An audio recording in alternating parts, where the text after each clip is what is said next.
আমরা মনে করি শাপলা না দেওয়ার কোনো প্রশ্নই নাই। যেহেতু আইনগত বাধা নেই, আমরা আমাদের জায়গা থেকে শাপলা আদায় করে নিব। তারা কোথা থেকে এসে অন্তর্বর্তীকালীন সরকার হয়েছে, কারা তাদের বৈধতা দিয়েছে, এটা যদি ভুলে না দেন অন্তর্বর্তীকালীন সরকার এই বিষয়গুলোকে উপেক্ষা করার কোনো সুযোগ নাই।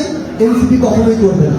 যখন একটা জিনিস আমার প্রাপ্য, এনসিপির প্রাপ্য, যখন সেটা দেওয়া হবে না, তাহলে অবশ্যই সেই স্বেচ্ছাচারী আচরণের বিরুদ্ধে আমার লড়াই করতে হবে। এনসিপির যদি প্রয়োজন হয়, এনসিপি এই লড়াইটা রাজনৈতিকভাবে রাজপথে করবে। যদি প্রয়োজন হয়, বাংলাদেশের 64 জেলার 495 উপজেলার এনসিপির অভ্যুত্থানের নেতৃবৃন্দ রাজপথে নেমে এই অধিকারের জন্য লড়াইটা করবে। তো আমরা আমাদের জায়গা থেকে মনে করি যে আমরা শাপলা প্রতীক নিয়ে আগামী নির্বাচনে অংশগ্রহণ করব। যে জুলাই সনদের গুরুত্বপূর্ণ মৌলিক সংস্কারগুলোতে নোট অফ ডিসেন্ট দেওয়া হয়েছে, সেগুলোর ভবিষ্যৎ কি হবে? গণভোটে জুলাই সনদ পাশ হয়ে গেলে সেগুলো বাস্তবায়ন করতে সরকারি দল বাধ্য থাকবে কিনা, এটি আদেশের ভিত্তিতে মাননীয় প্রধান উপদেষ্টার স্বাক্ষরে এই জুলাই সনদ বাস্তবায়নের দিকে যাবে কিনা, এই বিষয়গুলোর নিশ্চয়তা পাওয়ার পূর্ব পর্যন্ত এনসিপি তাদের জায়গায় জনগণের আকাঙ্ক্ষার বিপরীতে গিয়ে জুলাই সনদে স্বাক্ষর করতে পারে না। এনসিপি সেটা করেনি। এনসিপি নিজেদের মেরুদণ্ডটাকে সোজা রেখেছে। আমরা মনে করি অভ্যুত্থান পরবর্তী বাংলাদেশের রাজনৈতিক দলগুলোর চাওয়া পাওয়া শুধুমাত্র নির্বাচন কেন্দ্রিক হতে পারে না। আমরাও চাই গণতান্ত্রিক প্রক্রিয়া উত্তরণের জন্য নির্বাচন হোক।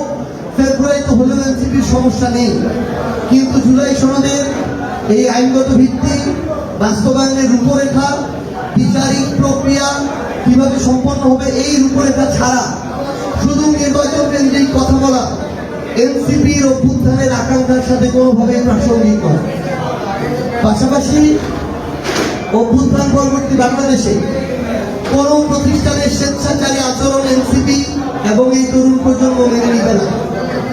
কোনো আইনগত বাধা না থাকা সত্ত্বেও যখন এনসিপিকে তাদের যে প্রতীক, যেটা আমরা চেয়েছিলাম শাপলা, সেটি দিতে নানা টালবাহানা করা হচ্ছে, বিভিন্ন অযৌক্তিক কারণ দেখানো হচ্ছে, তখন আমরা মনে করি যে রাজনৈতিক দল হিসেবে এবং অভ্যুত্থানের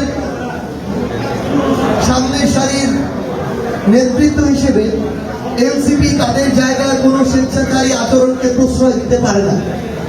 আমরা স্পষ্ট করে বলেছি, যেহেতু কোনো আইনগত বাধা নেই, আমরা আমাদের জায়গা থেকে অবশ্যই মার্কা হিসেবে শাপলাকে এনসিপির জন্য চাই এবং শাপলা মার্কা নিয়েই এনসিপির আগামী